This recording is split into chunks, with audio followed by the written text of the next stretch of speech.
घर पूरी तरह सज चुका था। चारों तरफ मेहंदी की खुशबू बिखरी हुई थी, चहकती परियां, मेहमानों की मुस्कानें और वो सब कुछ मौजूद था जो एक खुशनुमा समारोह के लिए जरूरी होता है। अभी अभी फंक्शन खत्म हुआ था और उसे कमरे में ला बैठाया गया। वह सिर झुकाए बस रोए जा रही थी। आज की रात उसे जितनी शर्मिंदगी झेलनी पड़ी, वह कोई छोटी बात नहीं थी। दूल्हा पूरे फंक्शन से गायब रहा। सबकी निगाहें, सबके सवाल और वो पीले फूलों से सजी पीली सी पड़ी दुल्हन बनी बस उसका इंतजार करती रही। उसके चेहरे पर सिर्फ उदासी थी और कुछ नहीं। जबकि आज की रात तो सपनों की रात मानी जाती है, आंखों से नींद दूर और होंठों पर मुस्कान ठहरी हुई होती है। लेकिन न जाने क्यों उसकी किस्मत में ये सब नहीं था। फूलों की ज्वेलरी उतारकर उसने उसे बिस्तर पर रख दिया और आईने के सामने जाकर खुद को देखा। मल्टी कलर के लहंगे में उसका नाजुक सा शरीर, गोरा रंग, हल्का मेकअप और खुले बाल कंधों पर बिखरे हुए थे। वह खूबसूरत थी, लेकिन शायद खुशकिस्मत नहीं। तभी कमरे का दरवाज़ा खुला और उसने पलट कर देखा। दरवाजे पर खड़ा शख्स भी उसकी तरह ही टूटा हुआ था। लौट जाओ खुर्रम, प्लीज़, उसने बेरुखी से कहा और वो बस उसे देखता रहा। मैं तुम्हारी हर बात मान गया, तुम्हारे कहने पर तुम्हें छोड़ दिया क्या? इतना काफ़ी नहीं? खुर्रम की आवाज़ में सवाल था। माहरुख ने अपने मेहंदी लगे हाथ उसकी ओर बढ़ाए। इन्हें देखो, ये कोई आम मेहंदी नहीं, ये मेकाल हसन के नाम की मेहंदी है और इसका गहरा रंग मेरे अधूरे ख्वाबों की तामीर जैसा है। खुदा के लिए सपनों में जीना छोड़ दो। खुर्रम की आवाज़ में थकावट थी। मेकाल के नाम की मेहंदी है, लेकिन मेकाल वो कहीं नहीं है, वो तुम्हारा नहीं है माहरुख। यह सवाल उसका सीना छलनी कर गया। अपनी जिंदगी बर्बाद मत करो खुदा के लिए, खुर्रम ने कहा और माहरुख ने उसे गुस्से से धकेलते हुए दरवाजे तक पहुंचा दिया। निकलो यहां से, अभी और इसी वक्त। खुर्रम उसका जुनून देखता रहा जब तक कि उसने जोर से दरवाज़ा उसके मुंह पर बंद नहीं कर दिया। निकल जाओ सब, मुझे किसी की जरूरत नहीं, वो मेरा है, सिर्फ मेरा। वह दीवानी सी चीख पड़ी। खुर्रम ने आखिरी बार उस बंद दरवाजे को देखा। मोहब्बत की आखिरी हद होती है जिल्लत, और उसने वो भी देख ली थी। वह सिर्फ 10 साल की थी जब जकिया बेगम ने कह दिया था कि वो मेकाल की दुल्हन बनेगी, और तब से अब तक उसने इस बात को अपने सर पर सवार कर लिया था। पहले बस एक मासूम ख्वाहिश थी, लेकिन जवानी की दहलीज पर पहुंचते पहुंचते ये एक जुनून बन गया। मेकाल भी उसे खूब अहमियत देता, उसकी हर छोटी बड़ी ख्वाहिश पूरी करता। यहाँ तक कि खुर्रम से उसकी लड़ाई होती तो भी मेकाल हमेशा उसका साथ देता। उसे यकीन था कि उसका ख्वाबों का महल बहुत बुलंद है, लेकिन एक रात ये महल ढह गया। उस रात घर में खास दावत थी। आबिदा बेगम उम्रा करके लौटी थीं। माहिरुख निदा के साथ चाय बनाकर कमरे में लौटी तो दरवाजे पर ही उसके कदम रुक गए। आप होश में तो हैं बाबा? मैं ऐसा सोच भी नहीं सकता, वो मेरी बीवी नहीं बन सकती, हरगिज नहीं। मेकाल की आवाज में गुस्सा था। माहिरुख एक अच्छी लड़की है और बचपन से तुम्हारे नाम की मानी जाती है। मुझे नहीं माननी कोई ऐसी बात। मैं किसी बेनाम रिश्ते की डोर थामे जीने पर यकीन नहीं रखता। मैंने किसी से कोई वादा नहीं किया। उसकी बातें तीर बनकर माहिरुख के सीने में उतरती रहीं। उसने आज तक कोई ख्वाब नहीं दिखाया था, वो ख्वाब माहिरुख ने खुद बुन लिए थे। उसके हाथ की ट्रे जमीन पर गिर गई और सबकी नजरें उसी पर जा टिकीं। वह बस मेकाल को देखती रही और फिर पलट गई। मेकाल ने इनकार कर दिया था, साफ इनकार। लेकिन वह अब भी जिद पर थी। मेकाल सिर्फ उसी का है, किसी और का नहीं। शाइस्ता बेगम उसे संभालती रहीं और खुर्रम, जो पूरे हंगामे से बेखबर था, घर पर ही नहीं था। आखिर में मेकाल ने खुद उससे बात करने का फैसला किया। पहली बार उसके कमरे में कदम रखने से पहले दरवाज़ा खटखटाया था। वह उसे देखती रही और खड़ी हो गई, लेकिन उस रात हर जवाब पहले से तय था। ये सब क्या है? तुम इस हद तक पागलपन दिखाओगी, ये मैं कभी सोच भी नहीं सकता था। पागलपन? मिकाल, ये पागलपन नहीं, ये मोहब्बत है। और मिकाल, जो उसे प्यार से समझाने आया था, अचानक भड़क उठा। मोहब्बत माय फुट, शर्म आनी चाहिए तुम्हें। एक लड़की होकर इस हद तक बेहयाई कर रही हो। और वह शर्मिंदगी से सिर झुका गई। उसकी आंखों के किनारे भीग गए, लेकिन वह धीमे स्वर में बोली, मोहब्बत का बेहयाई से कोई लेना देना नहीं होता। पसंद करने का हक कौन सा? ये खुदा ने दिया है और मैं वही हक इस्तेमाल कर रही हूँ। भाई कहो मुझे, मैंने आज तक तुम्हें सिर्फ बहन माना है। मिकाल अब भी अपनी जिद पर अड़ा था। वह बर्दाश्त नहीं कर सकता था कि यह छोटी सी लड़की उसे पाने की जिद में लगी रहे। उसने सोच लिया था कि अब वह इतना सख्त लहजा अपनाएगा कि वह उसे और उसके नाम तक से नफरत करने लगे। लेकिन शायद यह उसकी गलतफहमी थी। वह मोहब्बत में इतनी दूर निकल चुकी थी कि अब लौटना उसके बस में नहीं था। ठीक है, अगर आपने अब तक मुझे बहन माना है तो अब ये गलती दोहराइएगा मत। वह मुड़कर आईने के सामने रखी चीज़ों को ठीक करने लगी। मिकाल गुस्से से बौखलाया और उसकी ओर बढ़ा, उसकी गर्दन पकड़ी और चेहरा अपनी तरफ किया। सोचो, सारी जिंदगी मेरे नाम पर गुजारकर जब तबाह हो जाओगी तब भी यही रवैया रहेगा। वह उसकी आंखों में डटकर देखती रही, क्योंकि मैंने मोहब्बत में कोई ऐसा कदम नहीं उठाया जिससे मोहब्बत बदनामी बन जाए और मुझे शर्मिंदगी उठानी पड़े। मिकाल का चेहरा गुस्से से लाल हो गया। उसने आईने के सामने रखा सामान जमीन पर फेंक दिया और वह बेइख्तियार 2 कदम पीछे हट गई। अल्लाह करे तू मर जाए, निकल जा मेरी जिंदगी से, जिसे बर्बाद करने की ठान ली है तू। मिकाल ने उसे दूर धकेलते हुए बद्दुआ दी और वह बस उदासी से मुस्कुरा दी। उसके बाद आज तक उसका मिकाल से सामना नहीं हुआ। शाइस्ता बेगम भी इस बात को लेकर परेशान थीं कि अगर मिकाल इस रिश्ते से खुश नहीं है तो माहिरुख को अपनी जिद छोड़ देनी चाहिए, लेकिन वह मानने वालों में से नहीं थी। आबिदा बेगम का भी यही हुक्म था कि मिकाल को हर हाल में इस रिश्ते के लिए तैयार होना पड़ेगा, तभी उसे विदेश जाने की इजाज़त मिलेगी और अपने सपनों को पूरा करने के लिए विदेश जाना बेहद ज़रूरी था। यह लगभग 5वां दिन था जब खुर्रम ट्रिप से लौटकर आया और आते ही उसे घर में फैले इस हंगामे का पता चला। वह सबको अजीब नज़रों से देख रहा था। क्या तुम सब लोग पागल हो गए हो? मिकाल और माहिरुख का कोई मेल नहीं है। शाइस्ता बेगम ने उसकी तरफ एक झुंझलाती हुई नज़र डाली। तुम बड़ों की बातों में मत बोलो खुर्रम, जाओ अपने कमरे में। उन्होंने उसे इस तमाशे से दूर रखने की कोशिश की और वह चुपचाप उठकर अपने कमरे में चला गया। लेकिन घुटन बढ़ती जा रही थी। उसने हमेशा माहिरुख से नफरत ही की थी, झगड़े, चीखें, तकरार। लेकिन सच्चाई ये थी कि वह उसके दिल में बसती थी, इतनी शिद्दत से कि अब उसे अपनी जिंदगी या इस घर से दूर जाते देख उसका दिल बैठने लगा था। वो सोच भी नहीं सकता था कि मिकाल और माहिरुख का रिश्ता कभी बन सकता है, क्योंकि मिकाल ने हमेशा कहा था कि वह उसी लड़की से शादी करेगा जो उसके साथ आत्मविश्वास से कदम मिलाकर चले, घर परिवार और रिश्तेदारों से दूर रहकर। लेकिन आज सब लोग मिलकर माहिरुख को जबरदस्ती उसके हाथों में सौंप रहे थे। वह छत पर आया और संयोग से माहिरुख भी वहां मौजूद थी। खुले बालों में, हाथ में कप लिए, वह मुंडेर से नीचे झांक रही थी, किसी सोच में डूबी हुई। खुर्रम उसकी पीठ पीछे खड़ा होकर देर तक उसके बालों को देखता रहा। फिर जब माहिरुख ने मुड़कर देखा तो उसके चेहरे पर अजीब भाव उभर आए। तुम वापस भी आ गए बंदर, कुछ दिन अगर घर में सुकून बना रहता तो क्या हो जाता। वह फिर से अपने पुराने लहजे में लौट आई थी, लेकिन खुर्रम ने पहली बार उसकी आंखों में एक अजीब उदासी देखी थी। मैं जानता हूं कि घर में क्या हो रहा है, सब लोग तुम्हारे साथ ज्यादती कर रहे हैं, लेकिन मैं तुम्हारे साथ हूं माहिरुख। तुम अपने लिए स्टैंड ले सकती हो, लोगों का सामना कर सकती हो, ये तुम्हारी जिंदगी है। वह हैरानी से उसकी तरफ देखने लगी। मुझे लगता है तुम्हें आधा सच पता है खुर्रम, बाकी आधा अभी तुम्हारे इल्म में नहीं है। क्या मतलब है तुम्हारा? मैं मिकाल को पसंद करती हूँ, उनसे मोहब्बत करती हूँ और अपनी मर्जी से उनके साथ रिश्ता बनाना चाहती हूँ। मुझ पर कोई जबरदस्ती नहीं कर रहा। कहते हुए उसने सिर झुका लिया और खुर्रम के चेहरे की पीली पड़ती रंगत और गहरी हो गई।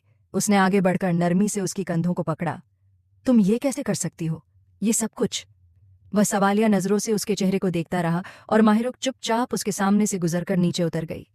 उस दिन खुर्रम को पहली बार एहसास हुआ कि मोहब्बत को खोने का दर्द क्या होता है। वह तो यही समझता था कि घरवाले तो चाहते ही थे कि उनका रिश्ता हो जाए और वक्त के साथ माहिरुख भी मान जाएगी। वह तो उसका हमउम्र था, सब सही था। लेकिन यह बीच में मिकाल भाई कहाँ से आ गए? वह माथा पकड़कर सोचता रहा और फिर यह हकीकत कि माहिरुख मिकाल से मोहब्बत करती है, उसकी सुर्ख आंखें अब अजनबी से कोनों को घूरने लगी थीं। जिस तरह कोई मरता हुआ इंसान आखिरी बार हर कोने खूंटे में झांकता है कि शायद कहीं जिंदगी की कोई किरण बची हो, वैसे ही उसने भी अपनी हर जिद छोड़ दी थी। उसने माहिरुखा के सामने यह स्वीकार कर लिया था कि मिकाल उससे प्रेम नहीं करता, जबकि वह उसे इतना प्रेम दे सकता है कि वह पूरी जिंदगी उसी सहारे काट सकती है। मैंने तुमसे वर्षों से प्रेम किया है, यदि इसे जाहिर नहीं किया तो यह मेरी गलती है। ये कहते हुए जब वह अपनी भावनाएं प्रकट कर रहा था तो माहिरुख ने उसकी ओर देखकर चुपचाप मुंह फेर लिया। ये कोई नई बात नहीं है, मैं जानती हूं कि मिकाल मुझसे प्रेम नहीं करते, कहकर उसने खुर्रम को लौटा दिया। वह उसे कोई झूठी आशा नहीं देना चाहती थी। ये प्रेम की एक अजीब पीड़ा थी। जिससे हम प्रेम करते हैं वह हमें नहीं चाहता, और जो हमें चाहता है वह हमारे दिल को नहीं छूता। माहिरुख को केवल निकाह चाहिए था और आज वह मिकाल के नाम की मेहंदी अपने हाथों पर सजाए दुल्हन बनी बैठी थी। लेकिन समारोह से कुछ पहले ही मिकाल वहां से चला गया। वह उसके साथ बैठना भी अपना अपमान समझता था। जब वह गहनों से सजी बाहर आई तो हर नज़र उसकी मासूमियत पर ठहर गई। वह बेहद सुंदर थी, लेकिन फिर भी कभी मिकाल के दिल में जगह नहीं बना पाई। माँ बाप की इकलौती बेटी एक व्यक्ति के लिए स्वयं को अपमानित करवा बैठी थी। वह पूरी रात अनजाने में उसका इंतजार करती रही। उस रात भी उसने खुर्रम को ठुकरा दिया और कहा कि वह फिर कभी उसकी चौखट पर न आए।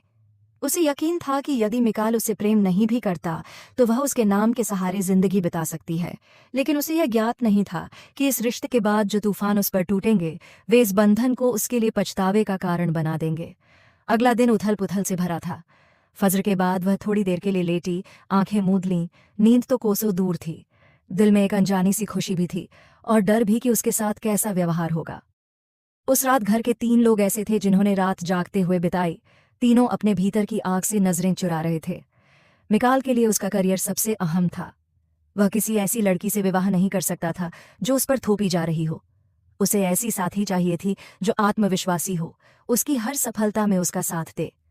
एक सहमी सिमटी लड़की उसे कभी पसंद नहीं आई थी। दुल्हन के जोड़े में माहिरुख अत्यंत सुंदर लग रही थी। वह देर तक दर्पण में स्वयं को देखती रही। उसे विश्वास था कि यदि मिकाल उसे देखेगा तो अवश्य प्रभावित होगा। जब बारात आई, उसने झरोखे से झांक कर मिकाल की एक झलक देखी। काली शेरवानी में वह अत्यंत आकर्षक लग रहा था। उसका दिल धड़क उठा। कुछ ही पलों में निकाह था। दस्तखत करते समय उसके हाथ कांप रहे थे। उसके पिता जाबिर साहब उसके सिर पर हाथ रखे खड़े थे। एक पिता के लिए यह क्षण गौरव का भी होता है और पीड़ा का भी। मिकाल ने जैसे तैसे हस्ताक्षर किए, मानो सब कुछ जबरन हो रहा हो। खुर्रम एक कोने में चुपचाप खड़ा यह सब देखता रहा। आज वह उसके बड़े भाई की पत्नी बन चुकी थी, उसकी भाभी। उसने अपने दिल को समझा लिया कि अब वह उसे कभी वैसी नज़र से नहीं देखेगा, अपने जज्बातों पर नियंत्रण रखेगा। कोई लंबा कार्यक्रम नहीं था। हवेली के एक हिस्से से दूसरे में ही उसकी रुखसती हो गई। जब उसे मिकाल के कमरे में लाया गया, वहां की सजावट देख उसका दिल जोर जोर से धड़कने लगा। आज वह मिकाल की हो गई थी। उसे पूर्ण विश्वास था कि वह मिकाल को राजी कर लेगी, क्योंकि वह स्वयं एक योग्य, प्रेम करने योग्य लड़की है। यदि सब उसकी सुंदरता से मोहित हो सकते हैं तो मिकाल क्यों नहीं, जिसके साथ उसका इतना मजबूत रिश्ता जुड़ चुका है। शाइस्ता बेगम ने उसे समझाया था कि वह धीरे धीरे मिकाल के दिल में जगह बनाए। फूलों से सजे बिस्तर पर बैठी वह उसका इंतजार कर रही थी और हर धड़कन उसे एक अनजाने डर से परिचित करा रही थी। वह अपने दिल को थामे उस पहली रात की दस्तक के इंतजार में चुपचाप बैठी थी। वह बार बार अपने दिल को थाम रही थी कि कहीं उसकी धड़कनें इतनी तेज न हो जाएं कि पूरी दुनिया को बता दें कि आज वह शख्स उसकी पहुंच में है। कुछ ही देर बाद कमरे का दरवाजा खुला और मिकाल अपनी शानदार शख्सियत के साथ भीतर दाखिल हुआ। उसे हैरानी हुई, वह उस शेरवानी में नहीं था और वह देर तक उसे देखती रही। उसे यह भी नहीं पता चला कि मिकाल ने कब कपड़े बदल लिए। उसे इस बात से कोई फर्क नहीं पड़ता था कि दुनिया उसके बारे में क्या सोचती है। उठो यहां से, यहां तुम्हारे बैठने की औकात नहीं है, मिकाल ने पास आते हुए गरज कर कहा और वह हैरानी से उसे देखती रही। बाहरी हो गई हो या मेरी आवाज तुम्हारे कानों तक नहीं पहुंच रही? मैंने कहा, उठो, यहां बैठना तुम्हारी औकात से बाहर है और तुम इस काबिल नहीं हो कि मिकाल हसन की बीवी के दर्जे पर बैठकर उसका इंतजार करो। उसके स्वागत के तौर पर यह जिल्लत भरी बातें थीं जिससे उसका चेहरा लाल हो गया। उसने कभी नहीं सोचा था कि यह सब इतना कठिन होगा। वह नरमी से बिस्तर से नीचे उतर आई। क्या मैं कपड़े बदल लूं? उसने धीमे स्वर में पूछा। मेरी तरफ से भाड़ में जाओ, मुझे कोई फर्क नहीं पड़ता। मिकाल ने उसे झटकते हुए दूर धकेल दिया और जमीन पर गिरा दिया। फूलों से सजी चादर दूर तक बिखर गई। मिकाल, आप ये क्या कर रहे हैं? प्लीज। उसने फिर से कुछ कहना चाहा, लेकिन मिकाल ने उसकी गर्दन पकड़कर उसे दीवार से लगा दिया। बहुत आग थी ना तुम्हें मुझे पाने की। आज मैं तुम्हारी सारी आग बुझा दूंगा। मैं तुम्हें बताऊंगा कि जबरदस्ती किसी को पाना क्या होता है। तुमने मुझे इंसान नहीं, हैवान समझा, जिसे अपनी चाहत में दरवाजे तक घसीट लाई। याद रखना, मैं तुम्हें उस दर्जे पर कभी नहीं बैठने दूंगा जिसकी तुम ख्वाहिश रखती हो। तुमने सिर्फ मेरा नाम पाया है, मिकाल को नहीं, और कभी नहीं पाओगी। वह बुरी तरह खांसने लगी। उसकी आंखों से आंसू बहने लगे। दम घुटने लगा तो मिकाल ने गर्दन से हाथ हटा लिया। जल्दी से कपड़े बदलो और लौट कर आओ, और मुझे दोबारा न कहना पड़े। अभी वह ठीक से संभली भी नहीं थी कि मिकाल का दूसरा हुक्म आ गया। वह खुद सिगरेट जलाकर सोफे पर टांग रखकर बैठा रहा। वह उसे अपने सामने जिंदा नहीं देख सकता था। आज तक उसके नखरे उठाने वाला, उसे एक गुड़िया समझने वाला मिकाल कभी यह नहीं सोच सका था कि वह उसकी बीवी बनेगी। थोड़ी देर बाद वह बाहर आई तो उसने हल्के गुलाबी रंग का कुर्ता पायजामा पहना था और बिना मेकअप के चेहरा बेहद मासूम लग रहा था। जल्दी से आओ और मेरे पैरों से जूते उतारो, उसने कहा, और वह नरमी से झुककर उसके पैरों के पास बैठ गई। जूते उतारने के बाद वह उसकी ओर देखने लगी ताकि अगला हुक्म जाने। पैर दबाओ, और वो भी जमीन पर बैठकर। उसने ठंडे फर्श की ओर इशारा करते हुए अगला आदेश दे दिया। वह चुपचाप उसके पैरों को अपनी गोद में लेकर बैठ गई और नाजुक हाथों से दबाने लगी। दिन भर की थकावट और पिछली रात की अधूरी नींद ने उसकी आंखों को भारी कर दिया था। आंखों में फैली लाली और थकन से अकड़ी कमर उसकी हालत बयान कर रही थी। जोर से दबाओ, तुम्हारे हाथ टूटे नहीं हैं। मिकाल इस दौरान मोबाइल में व्यस्त था। कुछ देर बाद जब उसे एहसास हुआ तो उसने झुककर देखा। वह उसके घुटनों पर सिर रखे सो रही थी। वह काफी देर तक उसका चेहरा देखता रहा। हल्की गुलाबी रंगत में दमकता हुआ वह चेहरा बहुत ही मासूम और नाजुक था। बड़े बड़े बंद नयन, गुलाबी होंठ, चेहरे पर बिखरे बाल। मिकाल ने झुकते हुए उसे अपनी बाहों में भर लिया, जबकि वह पूरी तरह बेखबर नींद में थी। उसे बिस्तर पर लिटाते हुए वह भी पास ही लेट गया। अगर तुम खूबसूरत हो तो तुम्हारी खूबसूरती का मुझ पर कोई असर नहीं पड़ता। तुम मेरे लिए सिर्फ नफरत हो, उसने उसके कान में गुस्से भरे स्वर में कहा और फिर झुककर उसकी गर्दन को दांतों से दबा लिया। वो सिसकते हुए आंखें खोलकर उसे देखने लगी। शायद उसका जहन अभी पूरी तरह से जागा नहीं था, इसलिए उसने हाथ बढ़ाकर उसके गले में बाहें डाल दीं और करवट लेकर फिर से आंखें मूंद लीं। वहीं मिकाल ने उसकी गर्दन के दूसरी तरफ होंठ रखे और बहुत धीमे स्वर में फुसफुसाया, तुम पछताओगी। हर रात तुम्हें अपने फैसले पर अफसोस होगा। तुमने क्या सोचा था कि तुम्हें मिकाल हसन की पनाहें मिलेंगी और तुम सुकून से उसकी बाहों में सारी रात आराम से लेटी रहोगी? ये तुम्हारी सबसे बड़ी गलतफहमी है। अमेरिका जाने की सारी तैयारियां मुकम्मल थीं। 2 दिन बाद उसने फ्लाइट भी बुक करवा ली थी, मगर घर वालों को उसने अब तक कुछ नहीं बताया था। एक बार फिर जब वह उसकी तेज पकड़ और लिपटते हुए स्पर्श से तंग आकर उठी, इस बार उसका जहन पूरी तरह जाग चुका था। वह झटपट उठकर दूर होने लगी, मगर मिकाल ने उसे कमर से थामकर अपने सीने पर गिरा लिया। अब क्या हुआ? इतना डर क्यों लग रहा है? उस वक्त तो डर नहीं लगा था जब तुम खुद मेरी चाहत में थी। अब तो मैं तुम्हारा हक बन चुका हूं, तो अपने हक का इजहार करो। वह उसे पास बुला रहा था और वह शर्म से चेहरा झुकाए उस बेशर्म आदमी की बातें बस सुनती रही। मैं ऐसा नहीं कर सकती, उसकी आवाज कांप रही थी। तुम्हें ऐसा करना पड़ेगा डार्लिंग, वरना तुम मुझे हासिल कैसे करोगी? वह अपनी शर्ट के बटन खोलते हुए उसे इशारे से अपने सीने की तरफ बुला रहा था, और जब काफी देर इंतजार के बाद भी वह उसकी तरफ नहीं बढ़ी तो उसने उसे खींचते हुए अपने पास खींच लिया और खुद पर हावी होता चला गया। उसने उसके होठों को कुचलते हुए उसकी हर सांस पर अपना नाम लिख दिया, सिर्फ इसलिए कि उसे एहसास दिला सके कि वह उसके लिए कितना अपमानजनक इंसान है। जबकि उसकी शिद्दत को सहते सहते वह अर्धमूर्छित हो चुकी थी। ये सब कुछ उसके लिए असहनीय था। उसने कभी नहीं सोचा था कि मिकाल इस हद तक गिर जाएगा। वहीं दूसरे कमरे के टेरेस पर खड़ा एक और शख्स सिगरेट पर सिगरेट फूंकते हुए अपने अंदर की घुटन को कम करने की कोशिश कर रहा था। आज की रात उसकी आखिरी रात थी, जब वह खुद से उसका नाम पूरी तरह मिटा रहा था। उसकी यादों की गठरी समेटते हुए, उसके सपनों को एक दस्तावेज की तरह समेटकर उसने उन्हें जला दिया था। वह नहीं चाहता था कि लोग उसे अपने भाई के हक पर डाका डालने वाला समझें। वह नहीं चाहता था कि बदनामी उसके मुकद्दर में लिखी जाए। वह दीवाना जरूर था, लेकिन इतना नहीं कि जुनून में अपना होश खो दे। वह रिश्तों की अहमियत को अच्छी तरह समझता था, इसलिए उस रात उसने खुद से वादा किया कि वह दोबारा मोहब्बत को उनके दरमियान नहीं आने देगा। उनके बीच रिश्ते काफ़ी हैं, वे चचेरे भाई हैं, अच्छे दोस्त हैं, और अब तो वह उसकी भाभी भी बन चुकी है। करीब रहने के लिए ये रिश्ते ही काफ़ी हैं, मोहब्बत को आजमाना ज़रूरी नहीं। और उसका दिल जानता था कि मोहब्बत से पीछे हटना कितना तकलीफदेह होता है। मिकाल उसे इस्तेमाल करने के बाद दूसरे कमरे में चला गया। वह उसके पास रहकर खुद को सुकून नहीं दे सकता था। कमरे को अंदर से लॉक कर उसने चैन की नींद ली, जबकि वह दर्द में तड़पती रही। वह बिस्तर से नीचे उतरकर किसी से मदद भी नहीं मांग सकी। उसकी आंखें आंसुओं से भीगी थीं और चेहरा दर्द की तीव्रता से लाल हो रहा था। वह बर्दाश्त करने की कोशिश कर रही थी, लेकिन यह सब असहनीय था, और आखिरकार वह बिस्तर पर ही पड़ी पड़ी बेहोश हो गई। कुछ देर बाद वह पूरी तरह बेहोश हो चुकी थी। सब लोगों ने नाश्ता कर लिया था, मगर वे दोनों अभी तक नहीं आए थे। जब तक जाबिर साहब और जकिया बेगम नाश्ता लेकर नहीं आए, शाइस्ता बेगम ने नौकरानी को कहा कि जाकर दूल्हा दुल्हन को उठा दे और नीचे बुलाए। लेकिन नौकरानी काफी देर दस्तक देने के बाद खाली हाथ वापस लौट आई। अंदर से कोई जवाब नहीं मिला। शाइस्ता बेगम ने खुद जाने का फैसला किया। आज तो मिकाल भी काफी देर तक सोया रहा, जबकि वह हमेशा सुबह जल्दी उठ जाता था। शायद उसकी बीवी।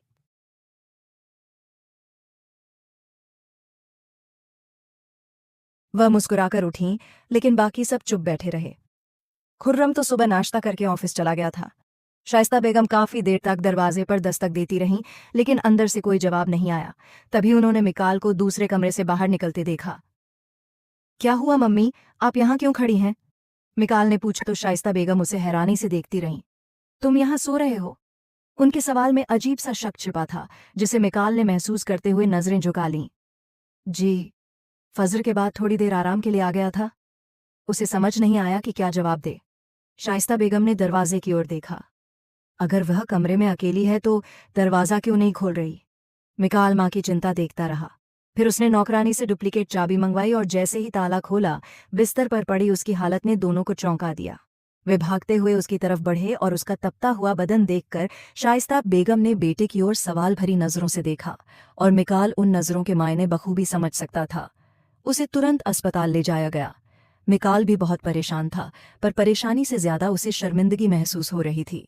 न जाने घर वाले उसके बारे में क्या सोचते होंगे। जब डॉक्टर ने आकर बताया कि वह लड़की बेहद खराब हालात का शिकार रही है, मानसिक आघात और शारीरिक पीड़ा की वजह से होश खो बैठी थी, अब उसकी हालत पहले से बेहतर है। ये सुनकर आबिद अली साहब ने मिकाल की ओर गुस्से से देखा और वह सिर झुकाए अस्पताल से बाहर निकल गया।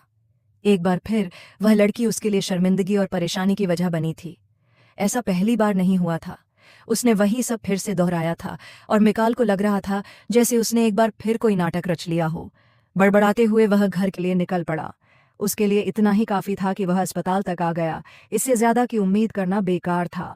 शाम होते होते लड़की को अस्पताल से छुट्टी मिल गई और वह आबिद साहब के साथ घर लौटी। जकिया बेगम उसे देखकर दंग रह गईं। एक हंसती खेलती बच्ची एक रात में डॉक्टर तक कैसे पहुंच सकती है? मैंने तुमसे कहा था, जल्दबाजी मत करो। वो शख्स तुम्हारे लिए वैसा नहीं है जैसा तुम सोचती हो। अब भी वक्त है, ये रिश्ता तोड़ दो। लेकिन लड़की ने माँ की बात सुनकर दुख में डूबी आंखों से जवाब दिया, मैंने उन्हें बहुत मुश्किल से पाया है, और अब जब मैं उनके इतने करीब आ चुकी हूँ कि उनके दिल में अपने लिए जगह बना लूं, तो कैसे उन्हें छोड़ दूं? वह मासूमियत कहती रही। वह खुद पर तो तकलीफ झेल सकती थी, लेकिन इस ख्याल को बर्दाश्त नहीं कर सकती थी कि वह आदमी उससे दूर है और कभी उसका नहीं हो सकता। शायद वह पागलपन की आखिरी हद पर पहुंच चुकी थी। बात को समझो, वह 2 दिन बाद अमेरिका चला जाएगा और पता नहीं फिर कब लौटे।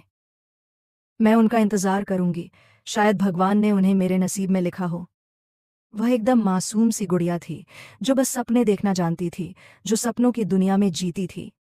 जकिया बेगम दुखी होकर उसे देखते हुए चली गईं। उस दिन उसने अपने माता पिता को खाली हाथ लौटा दिया क्योंकि वह वहीं रहना चाहती थी। रात को खाना खाने के बाद मिकाल कमरे में आया, लेकिन उसने पूरी तरह अनदेखा करते हुए पीठ मोड़कर लेटना बेहतर समझा। लड़की ने 2 बार उससे बात करने की कोशिश की, लेकिन उसने झिड़कते हुए चुप करवा दिया। मुझे डिस्टर्ब मत करना, मैं तुम्हारी आवाज़ भी नहीं सुनना चाहता। वह चुपचाप उसकी पीठ को देखती रही और रोती रही।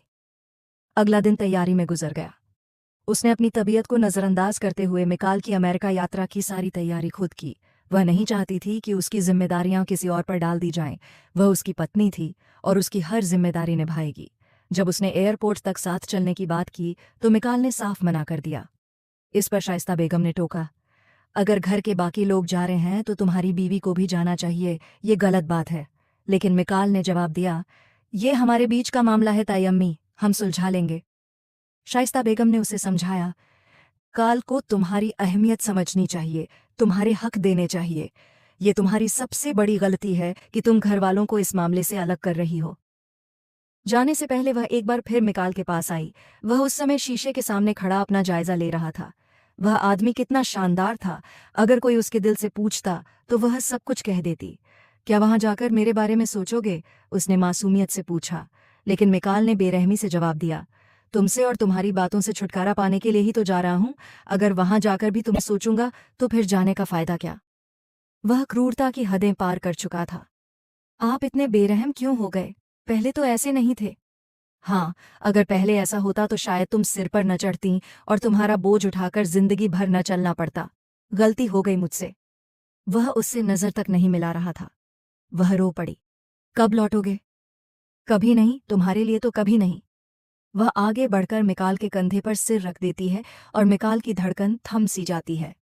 वह जितना उसे दूर करना चाहता, वह उतना ही उसके करीब आ रही थी। वह देर तक रोती रही और मिकाल चाह कर भी उसे खुद से अलग नहीं कर पाया। मुझे आपके बिना नींद नहीं आएगी।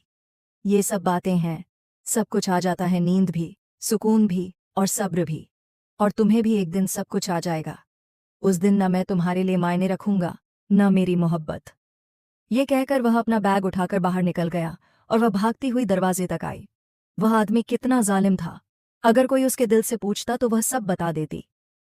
मैं उस दिन से पनाह मांगती हूँ जिस दिन मुझे सब्र आ जाएगा, क्योंकि जिस दिन मुझे सब्र आ गया उस दिन आपको सब्र करना मुश्किल होगा।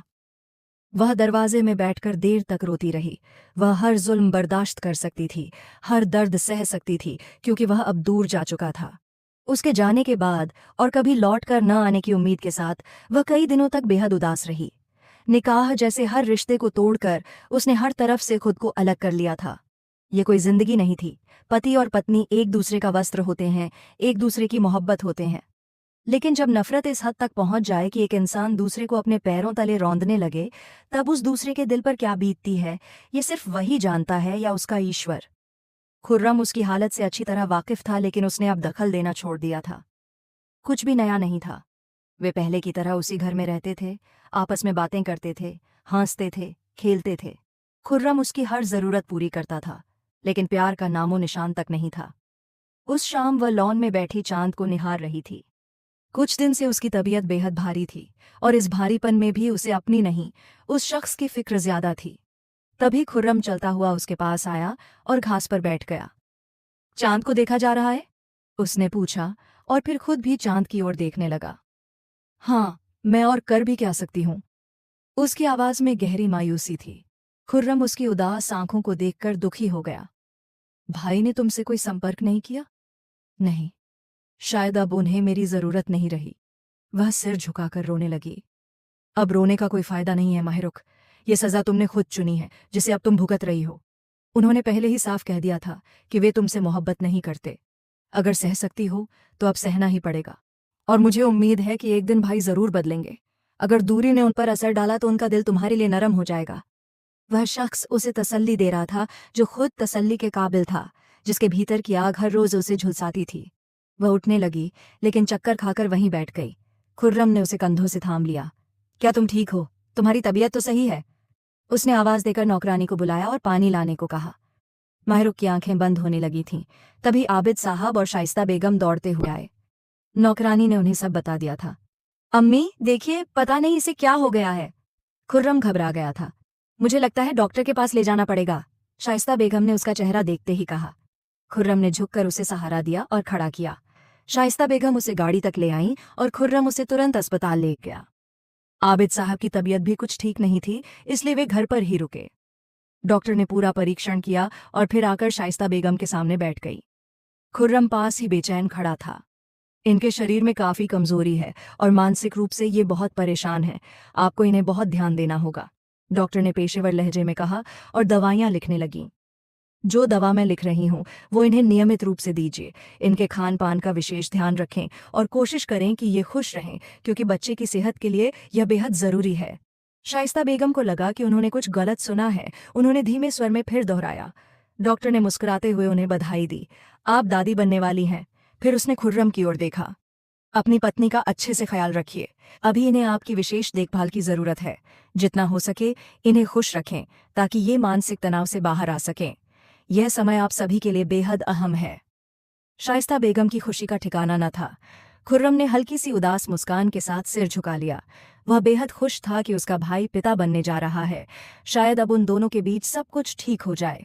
कुछ लोग ऐसे होते हैं जो खुद से ज्यादा दूसरों के बारे में सोचते हैं, और आज के दौर में ऐसे लोगों के हिस्से में अक्सर सिर्फ घाटा आता है। घाटे को भी तकदीर मानकर वे बस इसी उम्मीद में जीते रहते हैं कि आखिरत संवर जाएगी, और आखिरत को तो बस खुदा ही जानता है। बाहर की रंगीनियों ने उसके रंगीन मिजाज को और भी ज्यादा चंचल बना दिया था। उसने यहाँ आते ही सबसे पहले उसकी यादों की उस अनचाही उलझन को खुद से दूर झटक दिया था, जैसे वो कभी उसकी जिंदगी का हिस्सा थी ही नहीं। यादें तो वैसे भी कभी उसके जहन में ठहर नहीं पाई थीं। बस एक हल्का सा असर था जो जेनिया से मिलने के बाद हमेशा के लिए खत्म हो गया था। जेनिया एक मुस्लिम परिवार से ताल्लुक रखती थी और बचपन से ही वहीं रह रही थी। जेनिया के साथ बढ़ते संबंधों ने उसे चंद दिनों में ही उनके घर का सदस्य बना दिया था। वह सबके बहुत करीब आ गया और जेनिया और उसके बीच पसंद का रिश्ता बन गया। उस शाम उसने शाइस्ता बेगम को कॉल की थी और उनकी खिलखिलाती आवाज ने उसके कानों में मिठास घोल दी थी। क्या बात है अम्मी, आज तो आप बहुत खुश लग रही हैं। उसने हमेशा की तरह माँ की खुशी को महसूस करते हुए मुस्कुराकर पूछा, खुश क्यों नहीं होंगी? आज ऐसी खबर सुनाने जा रही हूं कि तुम भी बेचैन हो जाओगे। उस वक्त घर में चाय का दौर चल रहा था। सभी लोग लाउंज में बैठे थे। शाइस्ता बेगम की बात सुनकर उसका दिल जैसे हल्का सा कांप गया। ना जाने वो शख्स क्या प्रतिक्रिया देगा। उसने चेहरा झुका लिया था और खुर्रम यूं ही करवट बदल गया। तुम बाप बनने वाले हो। और जो माँ की खुशी में मुस्कुरा रहा था, उसकी सारी मुस्कानें पल भर में ही गायब हो गईं। ये आप क्या कह रही हैं अम्मी? शाइस्ता बेगम ने यकीन दिलाया कि वो डॉक्टर से होकर आई हैं और ये बात पक्की है कि वो बाप बनने वाला है। और वह अजीब से भावों में घिरा उठ खड़ा हुआ। ऐसा कैसे हो सकता है? सिर्फ एक ही रात, वो भी सिर्फ बदले की आग में, और मैं बाप बन गया? मुझे बात कराइए उससे। उसने पहली बार कहा कि वो खुद उससे बात करना चाहता है। वीडियो कॉल थी। जैसे ही मोबाइल उसे दिया गया, उसके चेहरे के रंग उड़ गए। लाल चेहरा लिए वह उठकर अपने कमरे में चली गई। सलाम करते हुए उसके लहजे में हल्की सी झिझक थी। वह नजरें झुकाए उस शख्स की आंखों का सामना नहीं कर पा रही थी जो लगातार उसके चेहरे को देख रहा था। ये क्या कह रही हैं अम्मी? जो कह रही हैं सच कह रही हैं। उसकी आवाज़ बहुत धीमी थी। अगर सच है तो इसे झूठ तुम बना दो, इस बच्चे को गिरा दो, यही तुम्हारे लिए बेहतर होगा। वह हैरानी से बड़ी बड़ी आंखों से उसे देखने लगी। ये आप क्या कह रहे हैं मिकाल? ये हमारा बच्चा है, मेरी पहली औलाद। हरगिज नहीं, ये सिर्फ तुम्हारी जिद का नतीजा है और कुछ नहीं। मैं ऐसा नहीं कर सकती। वह फूट फूट कर रो पड़ी। खुदा के लिए इतना बेरहम मत बनो। अगर मेरा तुमसे कोई रिश्ता नहीं तो भी ये बच्चा तुम्हारा ही खून है। मैं शादी कर लूंगा। मुझे तुम्हारे साथ किसी झूठे रिश्ते की जरूरत नहीं है। उस शख्स ने जैसे दिल में पत्थर रख लिए थे। उसे कोई रहम नहीं आया। उस रोज उसने चुप्पी साध ली थी, किसी को कुछ नहीं बताया। पहले वो अपनी मोहब्बत के लिए जिद पर अड़ी थी, आज अपनी औलाद के लिए अड़ी रही। मैं इसे पाल लूंगी और तुम्हारे नाम पर ही बैठी रहूंगी। उसने हर किसी से उम्मीदें छोड़ दी थीं। वो अपने बच्चे को अकेले पाल सकती थी। मेकाल नहीं सही, लेकिन उसकी यादें तो थीं। गर्भावस्था के महीने उसने एक लावारिस औरत की तरह गुजारे थे। जहां हर पल उसे अपने शौहर की कमी ने बुरी तरह सताया था, वहीं उसके साथ खड़ा होने वाला कोई नहीं था। अब तो शाइस्ता बेगम भी धीरे धीरे उसे समझाने लगी थीं कि वह मेकाल की जिंदगी में दखल देने का हक नहीं रखती। मां बनकर वह और भी मजबूत हो गई थी। खुर्रम हर कदम पर उसके साथ खड़ा रहा, लेकिन उसने उससे भी दूरी बना ली। मुझे तुम्हारी मदद की जरूरत नहीं है, ना ही तुम्हारी हमदर्दी की। मैं हमदर्दी नहीं करता माहिरुख, ये बच्चा मेरे भाई का खून है और तुम मेरी कजन और बहुत अच्छी दोस्त हो, बस इससे ज्यादा कुछ नहीं। खुर्रम की आंखों में सच्चाई थी। वह सिर झुकाकर वहां से चली गई। अगर कोई मजबूती से साथ खड़ा हो तो अच्छा लगता है। मुश्किल वक्त में कोई तो हो जिसे पकड़कर इंसान डूबने से बच सके। जिस दिन उसने उस खूबसूरत से बच्चे को जन्म दिया, उसी दिन उसे खबर मिली कि मिकाल ने शादी कर ली है।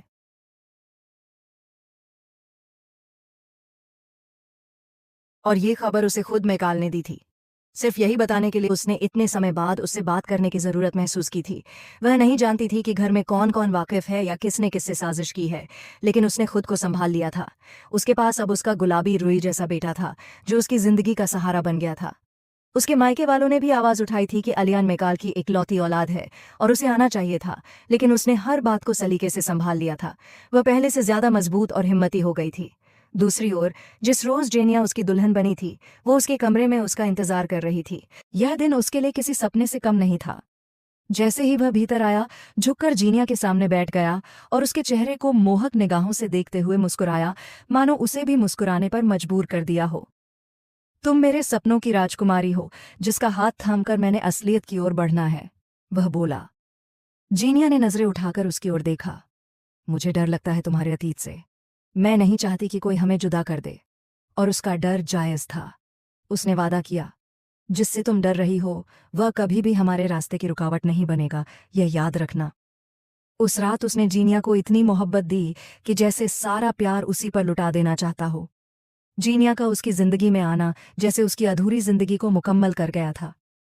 उसने यहाँ तक कि अपने बेटे की तस्वीर भी देखकर एक तरफ रख दी थी, क्योंकि वह नहीं चाहता था कि कोई भी चीज़ उसकी जिंदगी के नए सफ़र में रुकावट बने। और वो मासूम लड़की जिसे वो अपनी किस्मत मान बैठी थी, सब कुछ सह गई। ये कोई छोटा दुख नहीं था। वो रातों को तड़प तड़प कर रोया करती थी, बेटे को सीने से लगाकर अनगिनत आंसू बहा देती थी।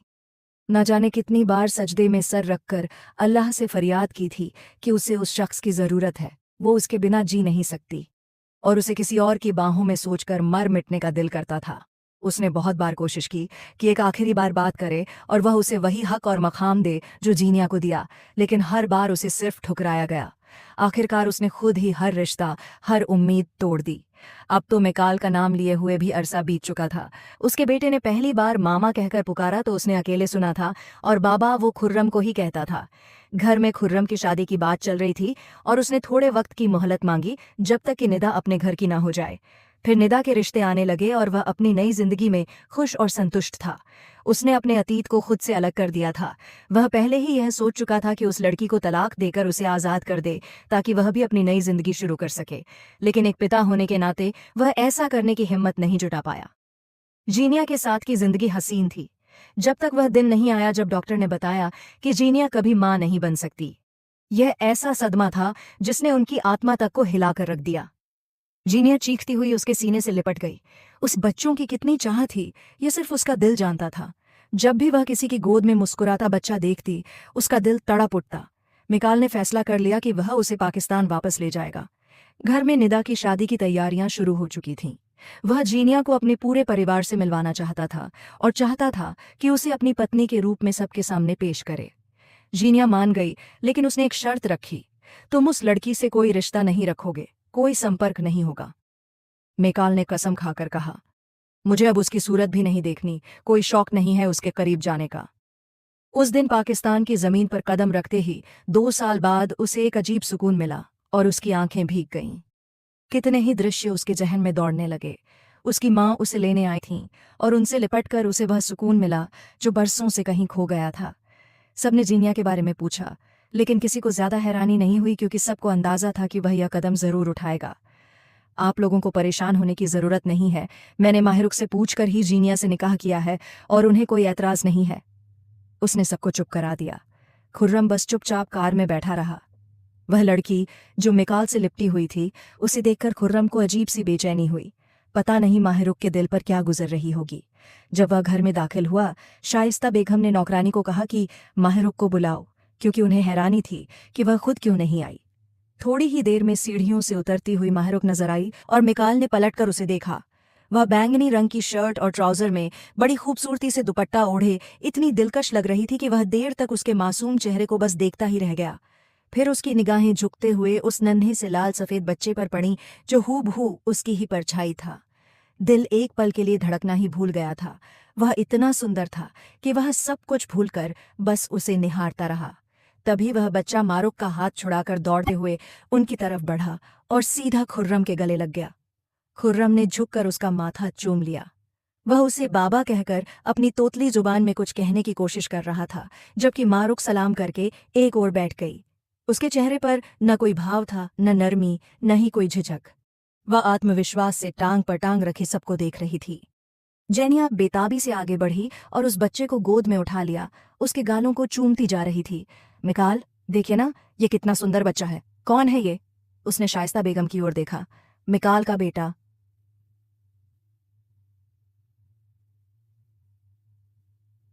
शाइस्ता बेगम के बजाय खुद मारुख ने जवाब दिया और जेनिया हैरान होकर उसे देखती रह गई।